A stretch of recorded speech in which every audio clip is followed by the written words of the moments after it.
en el caso de Venezuela.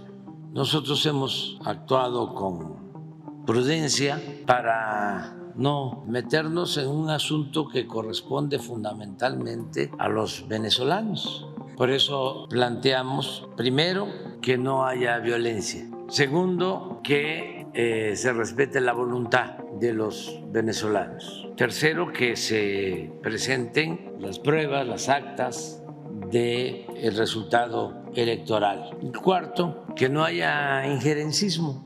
Lo que pasó lamentablemente, ¿no?, con el director secretario general de la OEA, que la elección fue el domingo y el martes ya declara que habían sido fraudulentas las elecciones y que no había ganado un candidato, sino había ganado otro, sin tener pruebas de nada, además sin tener facultades legales, no solo por ser un organismo externo que no tiene que ver con Venezuela, sino porque con qué facultad se erige como juez electoral.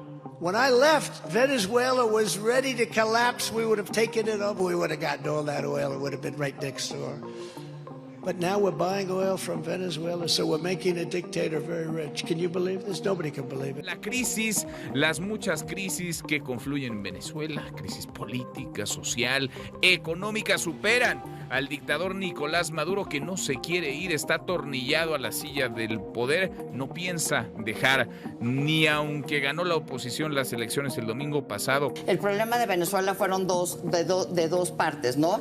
Por un lado tuvimos la dimensión en donde la economía tronó, el modelo de Chávez Maduro tronó y se volvieron todos pobres, y por el otro lado era el tema de los derechos humanos, de que acabaron verdaderamente ellos con la democracia. Lo que va a provocar la caída de Maduro es esta confluencia internacional de factores que dicen no es posible seguir dejando a Venezuela como está, no solamente en términos de humanidad, de la gente, como decía Lourdes, de que no tienen que comer, etcétera, porque Venezuela se ha convertido en una cabeza de puente de Irán y de Rusia pero y de China. ¿Factores externos tirarían a Maduro? A ver, ¿sí? Yo creo que Venezuela es un espejo de lo que puede pasar con México.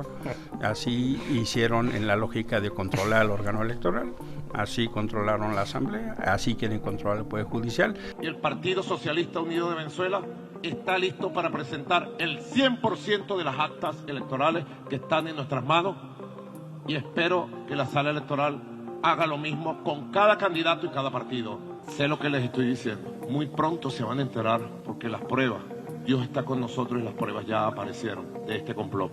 Es un complot global contra Venezuela. No estamos de acuerdo con el intervencionismo. Venezuela es un país libre, soberano, y hay que reconocer la autodeterminación del pueblo de Venezuela. Esta atención internacional que ha habido y el comunicado de la OEA ya calificando la elección, pues hay que esperar, ¿no? Entonces, yo pienso que debe esperarse al cómputo final, transparentar la votación, eso siempre ayuda, y dejar la autodeterminación del pueblo de Venezuela, y al mismo tiempo pues que no haya violencia, que sea todo pacífico. La OEA no ayuda, por eso no asistimos nosotros, porque parece un apéndice de gobiernos hegemónicos o gobiernos conservadores de derecha, autoritarios, en realidad antidemocráticos. Pero eso ya no tiene nada que ver con los nuevos tiempos. Estos son procedimientos caducos de hace siglos, donde se creaban estos organismos y eran manejados por las potencias, y se permitía que intervinieran las potencias en los asuntos internos de los países, y se violaban las soberanías y se actuaba de facto en los hechos como si existiera un gobierno del mundo, que era el que decidía en dónde había democracia, en dónde no había democracia, y se tenían que alinear todos, si no, intervención, y quitaban y ponían a gobernantes a su antojo, bloqueaban países, manejaban, como lo siguen haciendo, la mayoría de los medios de información, en realidad de manipulación. En este momento todo el mundo está hablando de Venezuela por las elecciones que acaban de suceder y todo lo que vino después. Hay cosas de lo que está pasando que recuerdan, se viven como una especie de reedición de otros intentos de golpe al chavismo en ese país, y otras cosas también recuerdan a situaciones que acabamos de vivir en México en las elecciones. También vamos a hablar de todo esto porque, repito, muchos están hablando de Venezuela, pero realmente poco se sabe de lo que está ocurriendo allá. Esto es En Re.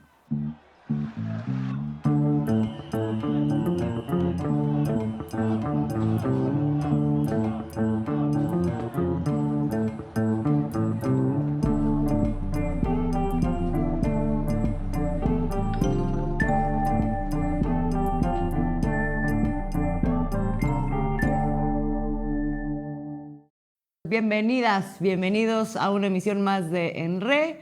Estamos juntos felizmente, Oscar Camacho, Alina Duarte y su servidora Azul Alzaga. Ya se lo estábamos adelantando, vamos a hablar de Venezuela y tenemos el enorme privilegio y también la enorme oportunidad de hablar con alguien que sí ha estado en Venezuela, que no simplemente está reproduciendo, retuiteando o haciendo circular información que no tiene verificada sobre lo que está ocurriendo allá, porque de manera inusitada se ha dado una cantidad de información falsa, tergiversada, manipulada, en donde claramente hay una operación que se empezó a trabajar, ha habido muchos años antes en donde esto ha estado sucediendo, pero ahora se ha intensificado claramente en el contexto de las elecciones, en donde Nicolás Maduro iba a reelegirse en contienda con otros aspirantes a la presidencia, con una oposición que ya sabemos viene siendo antichavista, pero no nada más antichavista, sino también ha estado muy relacionada con Estados Unidos y con otros grupos de poder internacionales que tienen intereses claramente geopolíticos en Venezuela.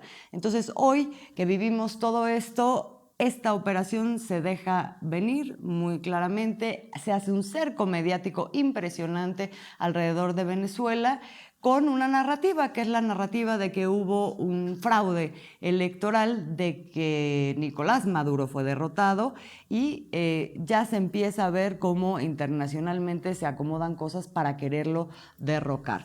Vamos a hablar con Alina. Alina, tú estuviste allá, creo, a mí me parece muy importante lo que tienes para contarnos.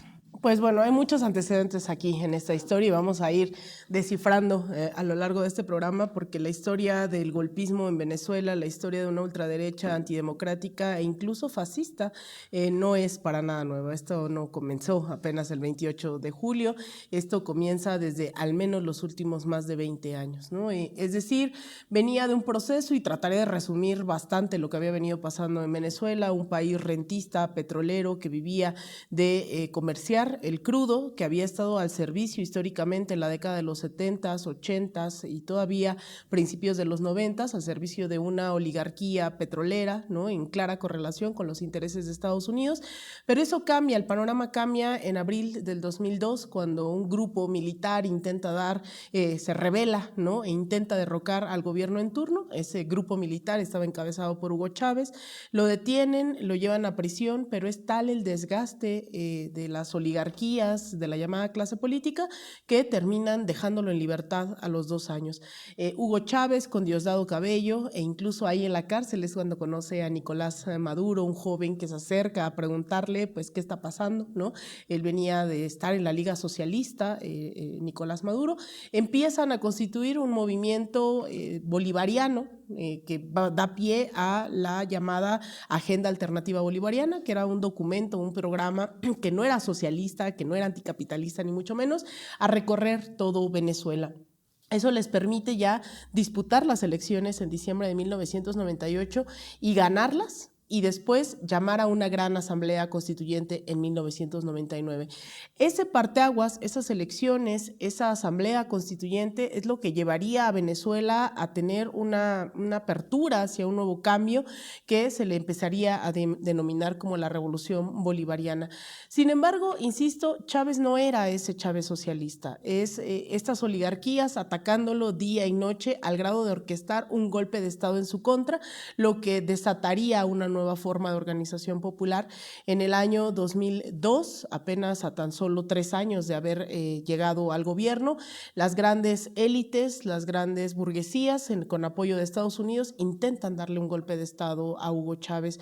Ese 11 de abril secuestran a Hugo Chávez, lo llevan a una isla, es una facción militar la que lo rescata, pero también un Nicolás Maduro a las afueras del Palacio de Miraflores, llamando a la gente a salir, a resistir.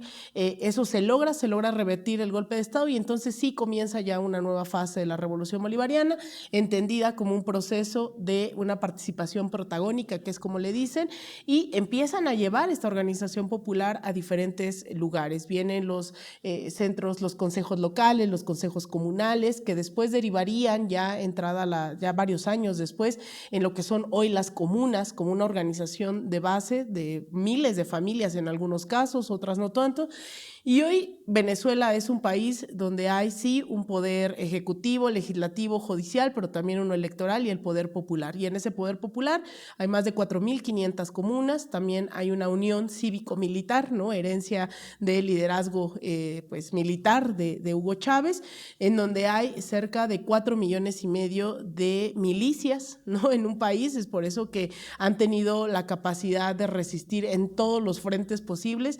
Y sobre todo yo me iría ya a este último lapso de la vida de Venezuela, que es a partir del año 2013, cuando fallece Hugo Chávez, comienza un ataque sistemático que nos lleva a explicar incluso una Venezuela del 2024.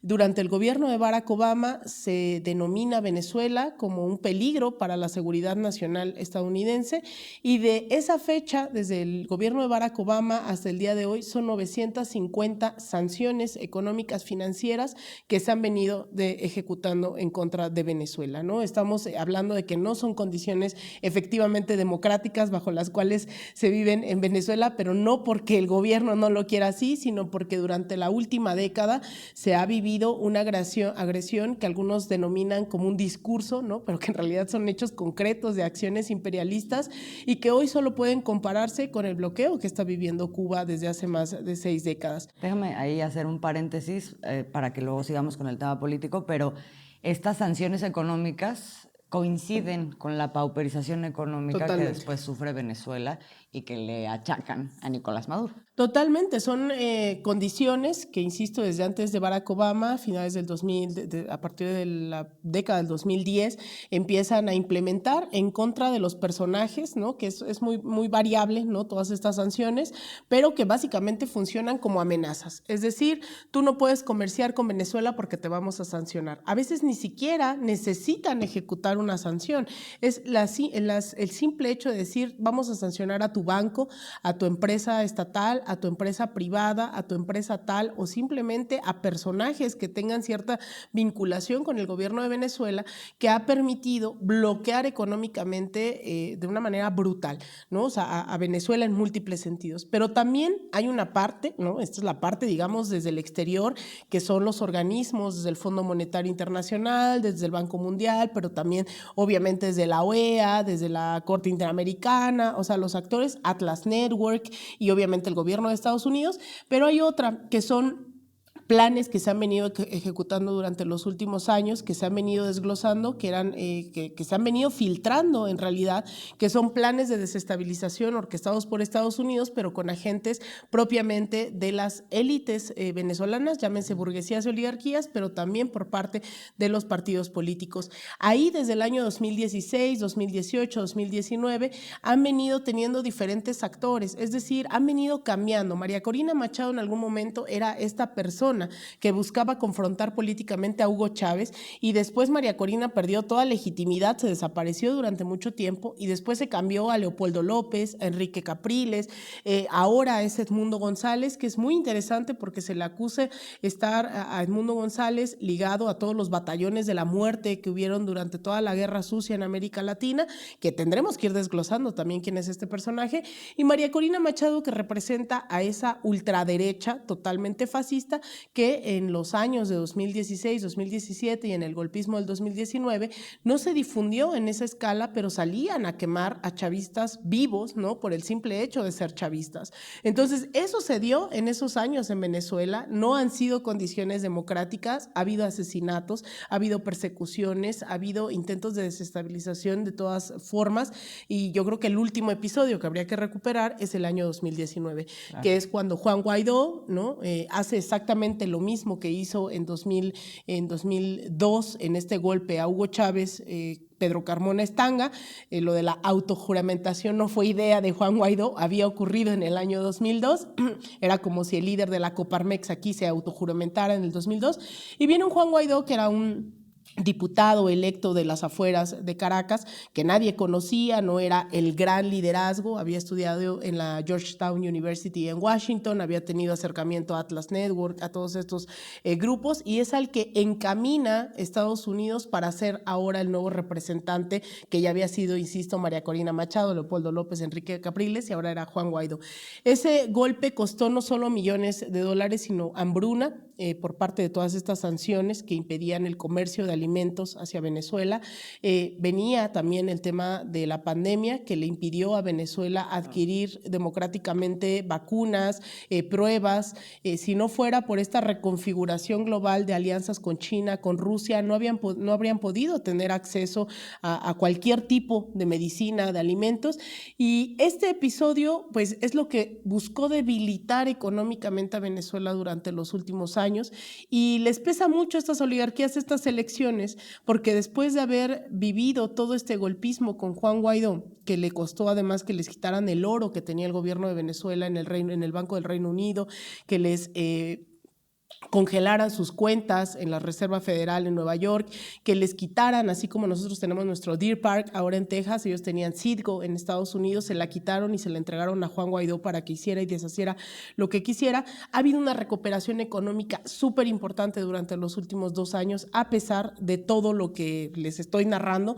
Le pesa mucho a la derecha, porque lo único que hizo ese bloqueo fue fortalecer la producción y la soberanía alimentaria, la soberanía energética, y también Estados Unidos, siendo el cínico que es, con todo lo que ha vivido, con la inflación en la guerra en Ucrania, se tuvo que ver en la necesidad de llegar a negociar nuevamente con Venezuela. Entonces, nuevamente hubo un acercamiento con los hidrocarburos venezolanos.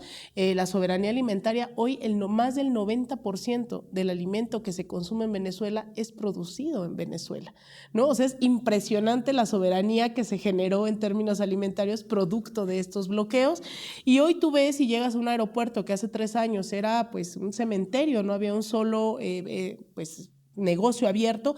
Hoy la verdad es que encuentras de todo en Venezuela, encuentras también medicinas, que es interesante porque son medicinas de origen iraní, de origen chino, de origen ruso. Se ha reconstituido también la economía en función de las naciones bloqueadas y las alianzas de otros países que también están bajo estas sanciones. Entonces Venezuela está, la verdad, bastante mejor que hace tan solo 2 o 3 años, y es en esas condiciones que se viene este fraude anunciado, ¿no? Una repetición, una calca, así de por sí la estrategia de Xóchitl Gálvez aquí fue muy mala. Ahora imagínense la mal ejecutada, que es lo que vimos en Venezuela este 28 de julio, que es anunciar que ya había una victoria por adelantado por parte de la oposición, con encuestas tipo Massive Caller que les daban el 1000% de ventaja sobre el chavismo. No evidenciaron que hay una fractura interna, al igual que aquí en México. La derecha está totalmente fragmentada, son 10 candidatos presidenciales en estas elecciones, de las cuales solo uno es Nicolás Maduro y uno es Edmundo González. El resto no estaba dispuesto a ir en alianza con María Corina Machado y Edmundo González, González, justo porque la apuestan a la violencia, porque tienen discursos abiertamente fascistas, de llamar a desestabilizar. La crítica que hoy la gente de derecha le estaba haciendo a María Corina Machado y a Edmundo González en las calles es que ellos ya no querían violencia. Ya han pasado por mucha violencia durante estos años. Después de las elecciones lo que menos querían era otra vez ver comercios cerrados, ver violencia, ¿saben? Entonces hay un distanciamiento de esa ultraderecha que no representa incluso a derechas que están dispuestas a competir, y así lo han hecho históricamente desde que inició el chavismo por la vía de las urnas. Estos 8 candidatos representan alguna fuerza, son de derecha, son de izquierda, Maduro fue el único de izquierda. ¿Quiénes son estos 8?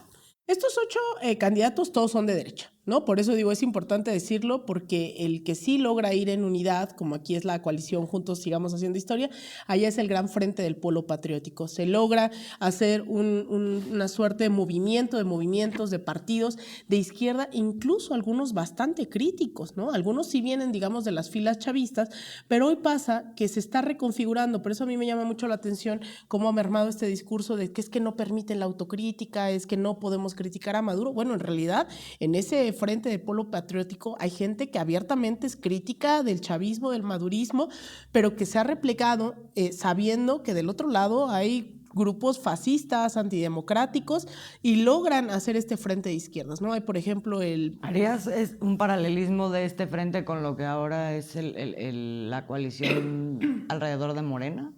¿O el mismo Morena? Yo creo que sí, porque hay de todos frentes, digamos, ideológicos. Pongo el ejemplo del Movimiento Futuro, que es un grupo abiertamente chavista, ¿no? Encabezado por Héctor Rodríguez, que es un joven cuadro encargado en algún momento de la formación política del chavismo, pero que hoy dicen hay gente que está enojada, que está decepcionada, sea porque el chavismo no ha logrado garantizar, no sé, a lo mejor el tema económico, con todas estas condiciones. Se entiende que también no le puedes exigir a la gente de no, pues es que aguántate en nombre de la revolución. Pues no, hay gente que está cansada de eso, hay gente que en su momento participó en las filas y que sea por la misma pugna interna los hicieron a un lado, o que, por ejemplo, una de las cosas que yo digo todo el tiempo es, hay todavía una gran deuda en términos de feminismos, de la revolución de las mujeres dentro de la revolución bolivariana, en los derechos, ¿no? de las mujeres decidir sobre su cuerpo, es algo que todavía no está conquistado más de 20 años después.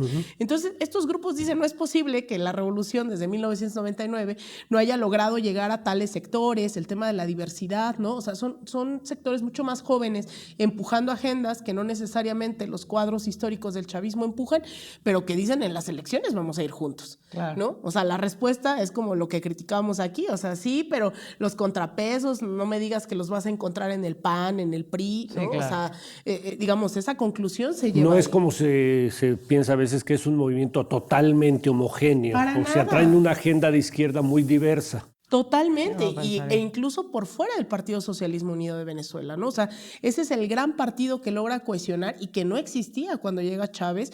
Ese es producto de la misma disertación de Chávez de necesitamos un partido que realmente constituya la lucha, y se forma ya una vez que están en el gobierno del PSV, pero ahora hay otros. Está el Partido Comunista de Venezuela, que también ha tenido una agenda de, bueno, sí, vamos para adelante, pero todavía hay muchos derechos de los trabajadores, producto de la inflación, producto de las sanciones, producto de lo que sea, pero no podemos no fortalecer la vía sindical, no podemos no estar del lado del trabajador, ¿no? O sea, tenemos que garantizarle la base, ¿no? O sea, todo ese tipo de discusiones están representadas en un montón de partidos que cerraron filas, ¿no? Y que dijeron, a ver, por la vía del fascismo, nada. Por la vía de esta gente que está dispuesta a llamar a prenderle fuego a los chavistas, nada. Entonces, digamos, los otros son de derecha. E incluso en los últimos años, cuando se da todo este tema de Juan Guaidó, muchos fueron muy críticos de la derecha y dijeron, a ver, no. Y por eso digo, han competido por la vía democrática y han ganado también diputaciones. ¿Cuál ha sido la actitud de todos estos candidatos o partidos frente a lo que ha sido la actitud de María Corina Machado y el supuesto ganador, que es Edmundo González, que ya se autodenominan triunfadores? Esta derecha, digamos, atomizada, ¿cómo ha reaccionado frente a eso? Yo creo que la demanda tanto del chavismo como de las otras facciones es que se den a conocer el 100% de las actas. O sea, yo creo que eso ha sido pleno, pero hay que decirlo. El sistema electoral venezolano sigue en el tiempo para presentar ese 100%. Y ha sido el propio presidente Nicolás Maduro quien el día de ayer dice, vamos a convocar a todos los partidos. María Corina, no solo a María Corina, que María Corina ni estuvo en la boleta, ¿no? O sea, María Corina es una persona que ha llamado a la desestabilización, al golpismo, a las sanciones, que en esto, en China y en cualquier otro país es traición a la patria que tú estés pidiendo la injerencia del Comando del Sur. Eso lo han hecho y están ahí en las calles diciendo que hay una dictadura y después se nombran presos políticos. En golpes anteriores, es el mismo caso de Yanina Áñez, ¿no? Claro. O sea, sin que haya llegado ella al poder como Yanina Áñez, pero es gente abiertamente golpista. Para la gente de México sería como una síntesis de Xóchitl Gálvez y Lili Tellez. Totalmente, e incluso... ¿O tiene otro perfil? Más lejos. Más lejos todavía. O sea, yo creo que más de ultraderecha. Yo creo que hoy en México ese sector de ultraderecha no ha tenido ese protagonismo porque incluso Estados Unidos no les ha apostado del todo, ¿no? A sabiendas de las limitantes y sobre todo en este último periodo de la 4T no ha encontrado un sector de ultraderecha. A quien le ha apostado Estados Unidos es a Verástegui, ¿no? Es estos grupos de ultraderecha que aquí todavía no logran germinar, pero que allá ya dieron golpes de Estado. O sea, es que ese es el tema, o sea, la acción política en donde han sido protagonistas, pues no tiene nada que ver con lo que hemos vivido aquí en México. Claro. O sea, o sea, cuando uno oye decir al presidente, la derecha aquí se ha portado muy bien, realmente no sé si porque se ha portado bien o porque así ha querido hacerlo o porque no ha tenido condiciones para hacer otra cosa. Pero el hecho es que sí, yo no creo que haya comparación. Estas sí son personas pues, que operaron en los hechos en contra de su país y de su gobierno. Claro, y que les robaron todos los activos y que ha costado hambre. O sea, de verdad hay que dimensionar que no es una derecha democrática como la quieren hacer pasar aquí. Simplemente las alianzas que tienen hacia el exterior son con los mismos grupos de ultraderecha regionales. Es decir, Enrique Capriles, Leopoldo López, por ejemplo, sobre todo Leopoldo López, que también son los que llaman, ¿no?, a la guerra civil y demás, o la propia María Corina Machado ahora que dice, salgamos a protestar en familia, ¿no? Ellos les llaman a estos bloqueos las guarimbas, entonces le hacen mucha burla y le critican de ahora vamos a ir a guarimbear en familia, ¿no? Pero ¿dónde están los hijos de María Corina Machado guarimbeando? O sea, la familia de María Corina no sale. ¿Qué es una guarimba? Una guarimba son estos bloqueos, ¿no?, que hacen en las calles, que llaman, buscan pues desestabilizar y que no necesariamente van dirigidas, por ejemplo, a las entidades que corresponden, ¿no? O sea, que buscan el caos. Tú dirías, o sea, hay como protestas, grupos armados. Son grupos de choque y muchos de ellos han estado armados y han estado asesinando. O sea, eso sí hay que decirlo. Son como los grupos de choque violentos de la derecha. Totalmente. Y por ejemplo en el 2017, 2019, por ejemplo, eran los grupos que, o sea, imagínense la violencia en la cual se enquistaban, ponían mucha gente en Caracas que se les asocia directamente al chavismo por una cuestión de estatus, nada más de que no compras un coche, pero sí una motocicleta, ponían alambres de púas, ¿no?, entre los postes para que a la altura de las cabezas de la gente, para que cuando pasaran las motocicletas fueran degollados. ¿Qué? Eso ocurrió. Eso ocurrió en el 2019, eso ocurrió en 2017. O sea, estos grupos no son gente que sale a protestar, porque además en cualquier democracia... Son los que están ahorita generando estos focos, estos polos de atracción para que lleguen medios y digan, miren, aquí está la violencia. Claro, pero que son focos, no es generalizado. No hay una movilización generalizada. No, a ver, hay grupos que están en todo su derecho, como en cualquier democracia, de protestar en contra de los resultados. ¿A ti no te gustaría que Xóchitl fuera presidenta? Pues uno sale y protesta. A mí me parecen no solo democráticos, sino normal, ¿no? Pero hay otros grupos que fueron los que sí han estado saliendo y han estado haciendo marchas, cacerolazos, y a mí me parece tremendamente normal e incluso lógico en cualquier democracia. Lo que no está bien es en qué te va, y digo, es que esto a mí me ha tocado verlo en varias ocasiones. Yo recuerdo en el año 2013, cuando fallece Chávez, estos mismos grupos empiezan de hecho a aparecer ahí con mayor fortaleza. Pues se acaba Chávez, entonces creían que en ese momento le apostaron, echaron todas sus canicas, ¿no?, a decir, ahora va a caer el chavismo.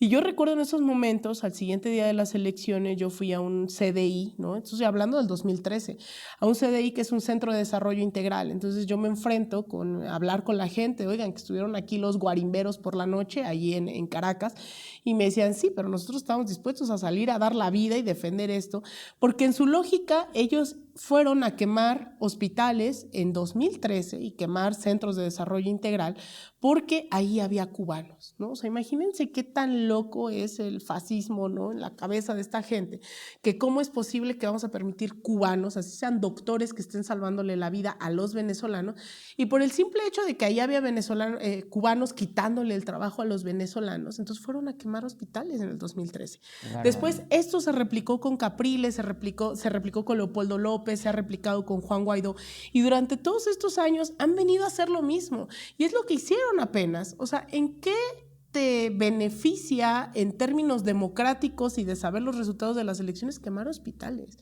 O sea, es que no tiene sentido quemar hospitales, quemar centros, ¿no?, electorales, cuando, bueno, tú vas y, por ejemplo, tenía en cierto caso sentido ir al Palacio de Miraflores y exigir transparencia, pero lo hacen siempre con esta violencia, ¿no? Una violencia que termina costando vidas. Hay una narrativa que se busca imponer en los medios actualmente, ya tiene rato, pero digo, en este momento surge así como con mucha fuerza, de decirle a la gente que los venezolanos no tendrían motivos para votar a favor de Maduro, ¿no? Y entonces, claro que es un fraude generalizado porque no hay gente que vote a favor de Maduro, es como una narrativa que busca imponer la derecha.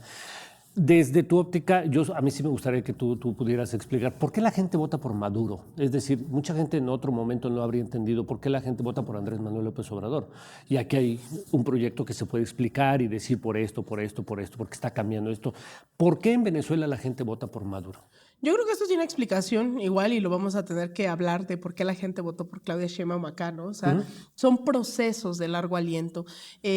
Durante la década de los 80 se empieza a implementar toda una estrategia de las denominadas, ¿cómo se llama? Las medidas, ¿no?, que impulsa el Banco Interamericano, el Fondo Monetario, que aquí también se recrudeció con la firma del Tratado de Libre Comercio y tuvo un estallido, ¿no? El consenso de Washington, y se da un estallido que a lo mejor resume lo que pasó en Venezuela también en el 89, que es el estallido del EZ, ¿no? El EZLN, el 1 de enero del 94.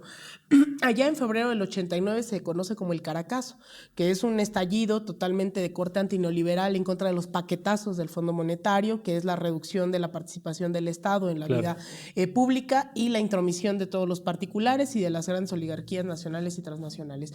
Ese Caracazo no tuvo una dirección, en realidad, de alguien en específico. Fue un estallido social brutal, como lo vimos en octubre del 19 en Chile.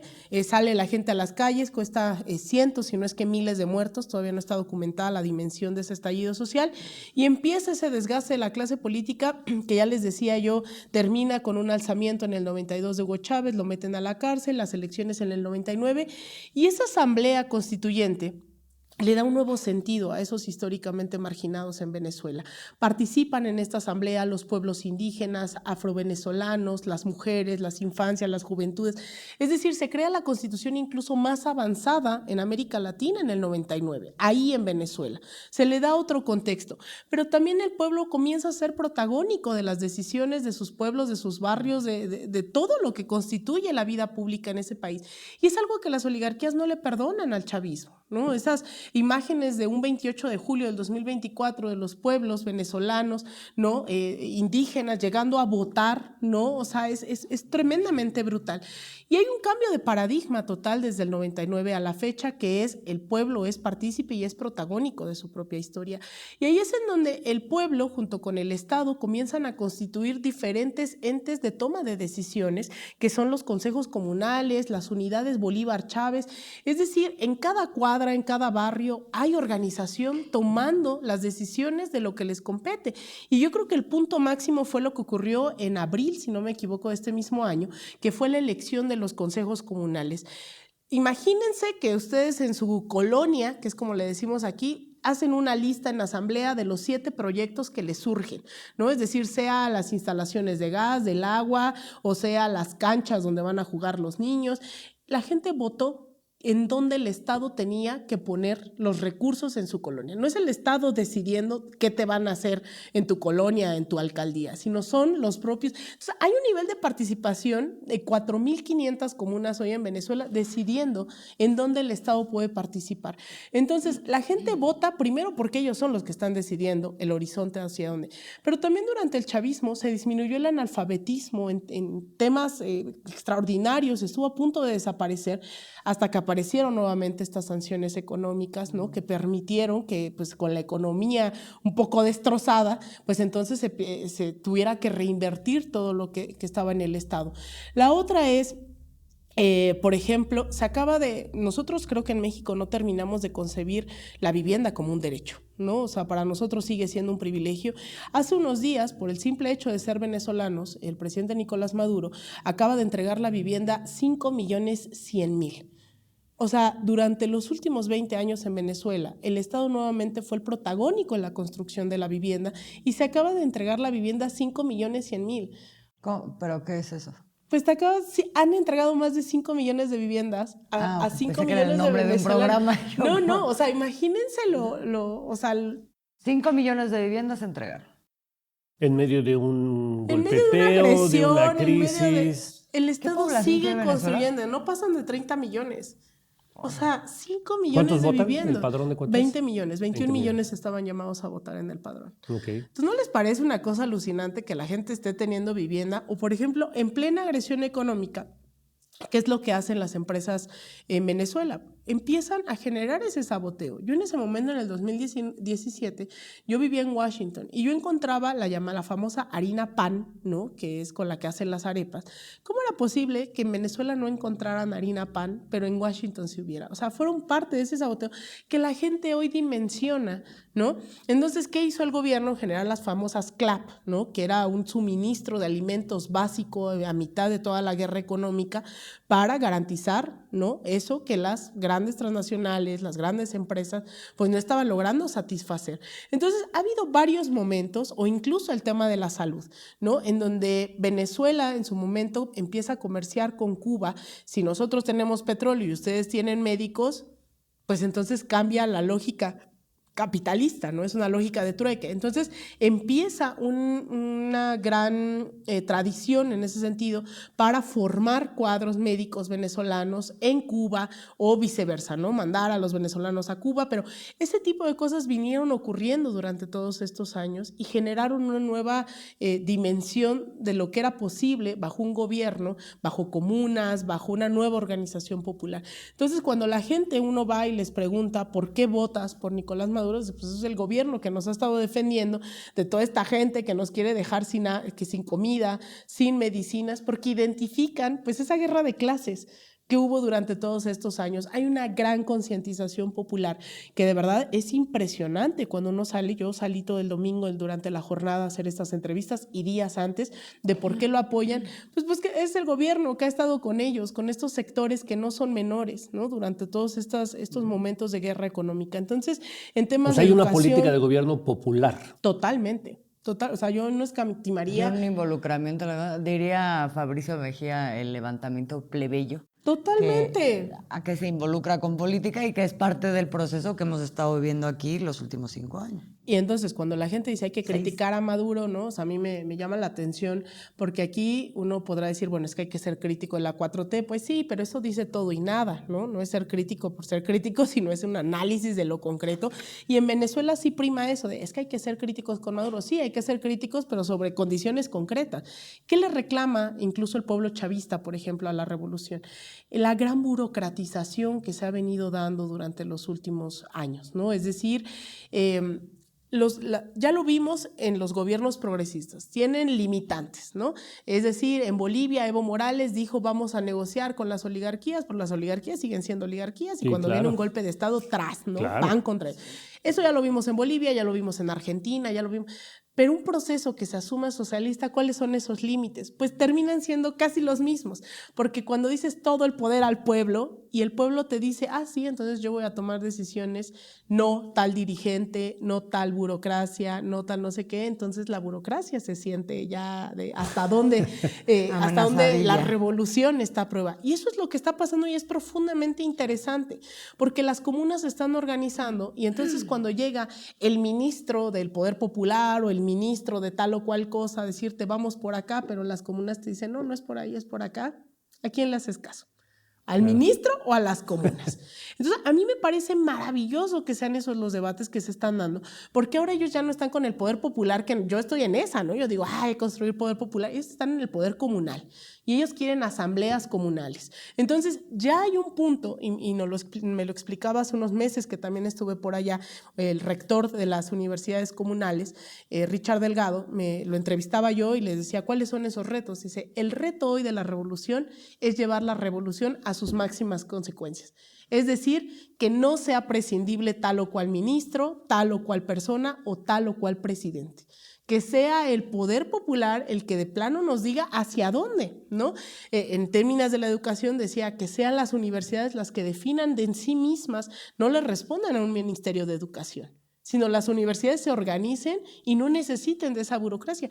Y yo creo que ahí es el debate que hoy reclama, la burocratización, el hecho de que sea a lo mejor los trámites tan tortuosos cuando en realidad ellos pueden definirlos, y la otra es pues que se logren condiciones económicas, democráticas y demás, pero eso implica pasar por una postura profundamente imperialista, que a veces ha sido la gran agresión durante los últimos 20 años, que efectivamente ahí es cuando le doy la razón, ¿no? A varios que hoy están cantando que si la democracia o no, que es efectivamente no hay condiciones democráticas, pero no porque se deba al gobierno o a ciertos factores de izquierda o de actores tales, sino porque Estados Unidos y los organismos internacionales, o llámense los Boric, los Milei o uno que otro tonto útil, ¿no? Que está por ahí rondando, pues terminan alebrestando al facherío en Venezuela, ¿no? Que efectivamente no son demócratas. Entonces ahí es en donde habría que poner en sus justos términos ¿cuáles son las condiciones antidemocráticas en Venezuela, que generalmente son los factores externos los que están presionando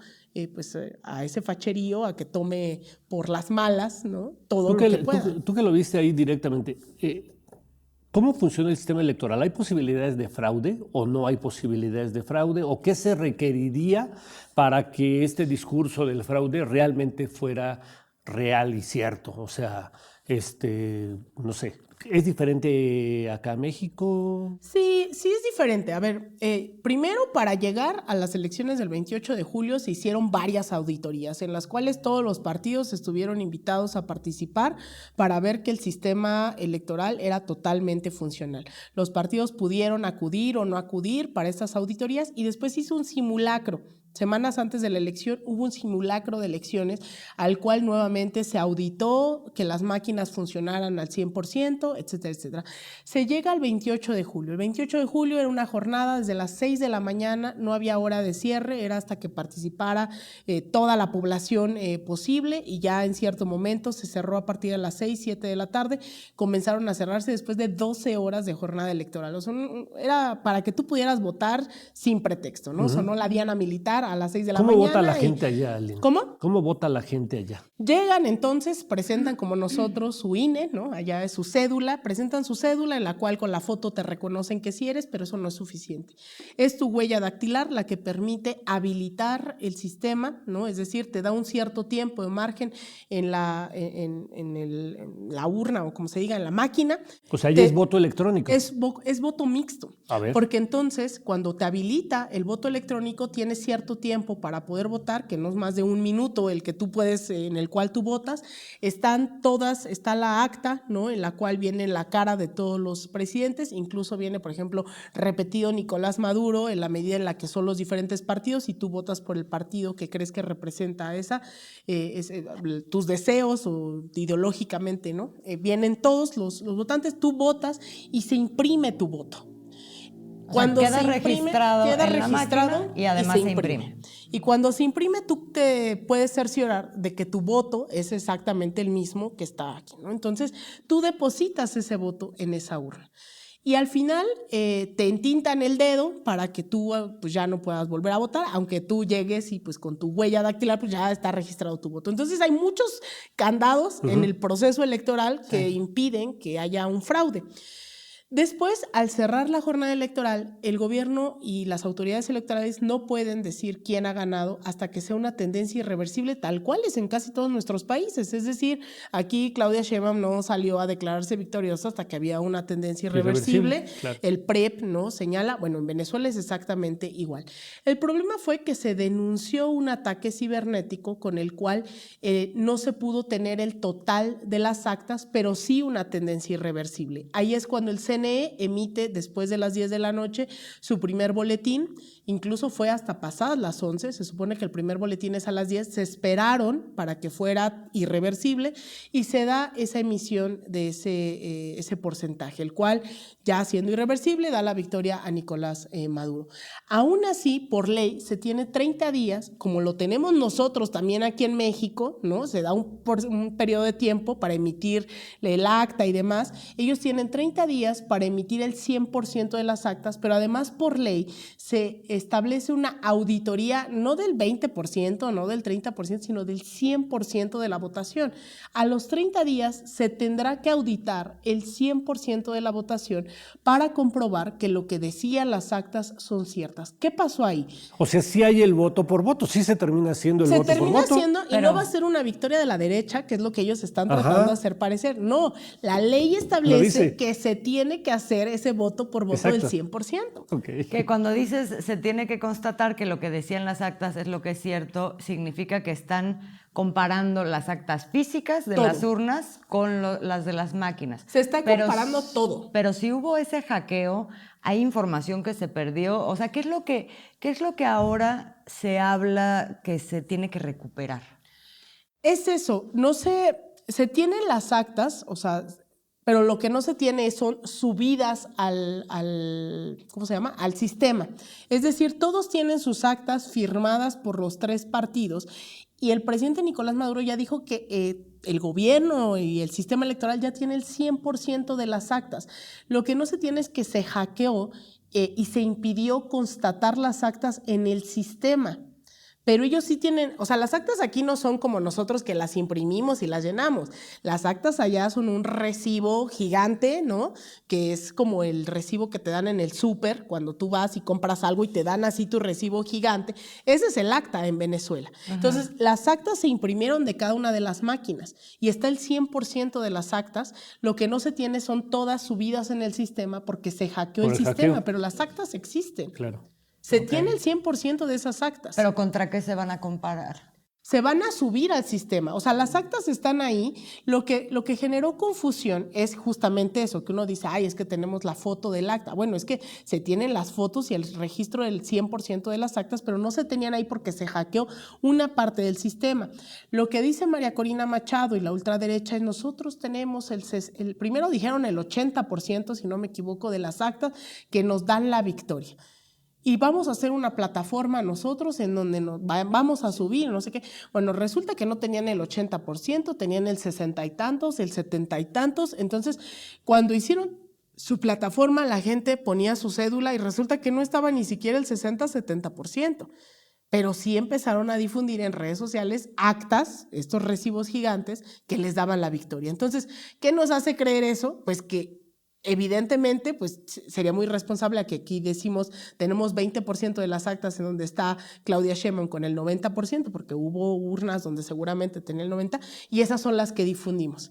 Pero las otras no las difundimos. Entonces, ellos difundieron esa y en la plataforma que ellos constituyeron no estaba ni siquiera ese 60% de las actas.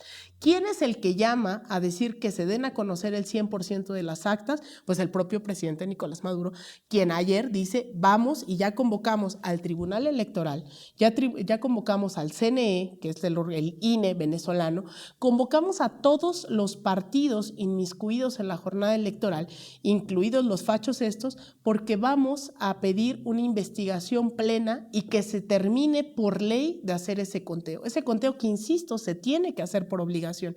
Entonces, esas son, digamos, lo que falta, pero quien ya anunció hace unas horas que ya tienen el 100% de las actas y que se tiene que demostrar, ¿no?, todo lo transparente y bajar esa narrativa, ¿no?, de que no hay una transparencia total, pues es el propio presidente. Entonces, en las próximas horas, en los próximos días, vamos a ver cómo es que esas 100% de las actas pues van a demostrar que no es victoria. Pero ojo, eso es muy importante y es, digamos, lo que todos tenemos que pugnar, ¿no?, que se dé a conocer. Pero yo estoy 100% segura de que aún con que les demuestren el 1000% de las actas, esta derecha no está pensando en las actas.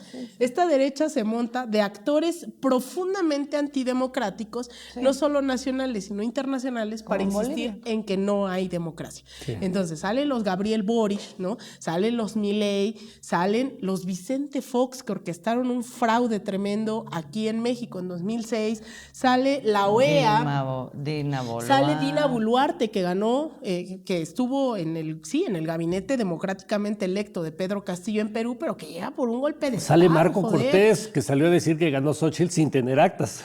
Por ejemplo, o digamos... Y se enoja cuando ella acepta la derrota.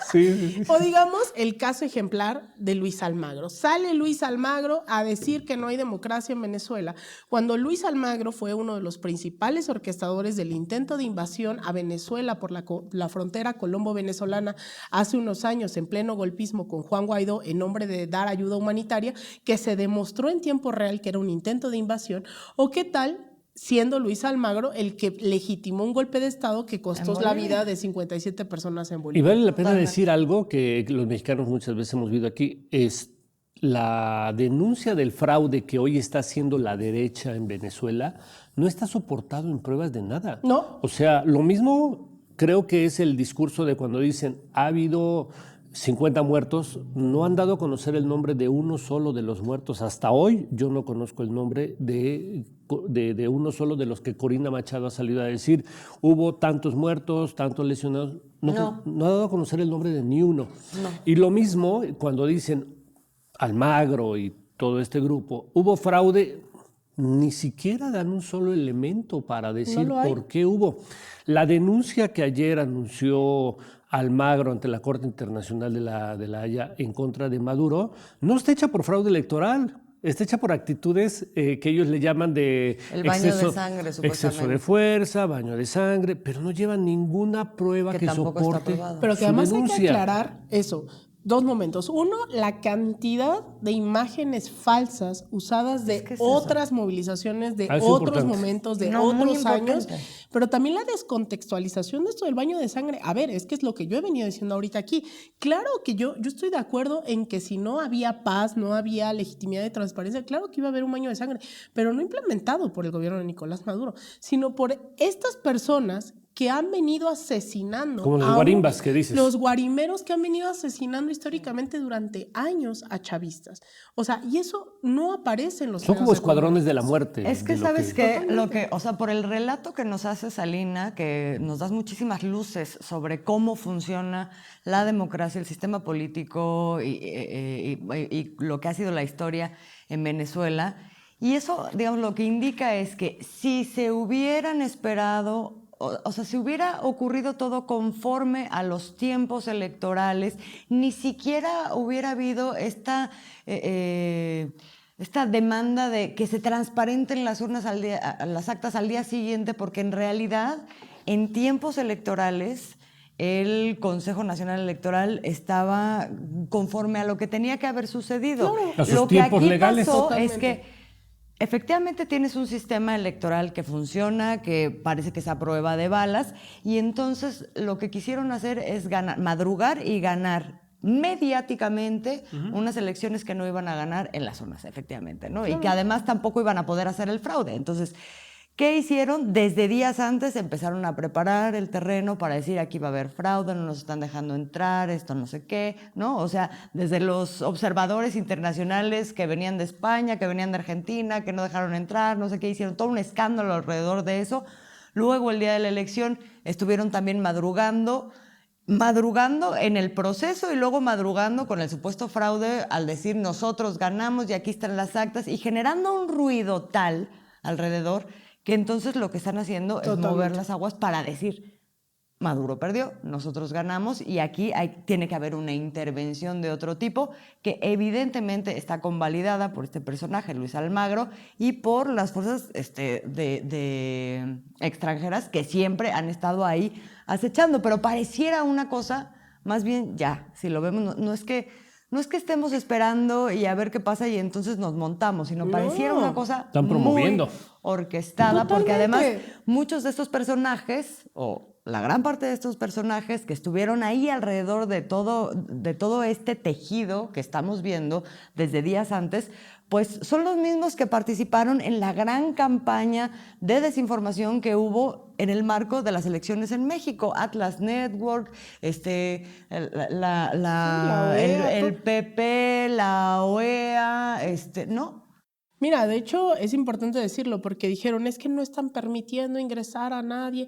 No, a ver, no están permitiendo ingresar a la gente que tenía una agenda de desestabilización abierta y dura, no solo para el 28 de julio, sino desde hace años que han venido orquestando estos intentos de golpe de Estado, que son los Vicente Fox, ¿no? A ver, Mariana Gómez del Campo, discúlpenme, pero no es cualquier paloma de la paz. Mariana Gómez del Campo, sobrina de Felipe Calderón, ha estado en plena colusión con la ultraderecha venezolana desde hace años. Nos vino a recetar aquí a Lilian Tintori, esposa de Leopoldo López, la llevó a la Basílica de Guadalupe diciendo que iba a pedir libertad en ese momento por su esposo y demás, pero también nos recetó como defensor de derechos humanos a Lorenz Sale, que es un terrorista que detuvieron en Venezuela porque estaba a punto de cometer actos terroristas y lo trajo al Senado de México como defensor de derechos humanos. Esa es la Mariana Gómez del Campo que quería entrar a las elecciones en Venezuela. Cayetana. Ahí está la Cayetana, ahí está, pero además hubimos más de 1,000 personas de todos los países, de más de 100 países, ahí en Venezuela. Y me parece de suma imprudencia ver a compañeros y compañeras que se asumen incluso de izquierda diciendo es que hay un fraude. Discúlpame, pero estuvimos más de 1,000 personas sin una sola prueba de fraude. Yo revisé más de 10 centros electorales. Yo el 28 de julio me dediqué a estar en varios centros electorales y no tengo una sola prueba de fraude.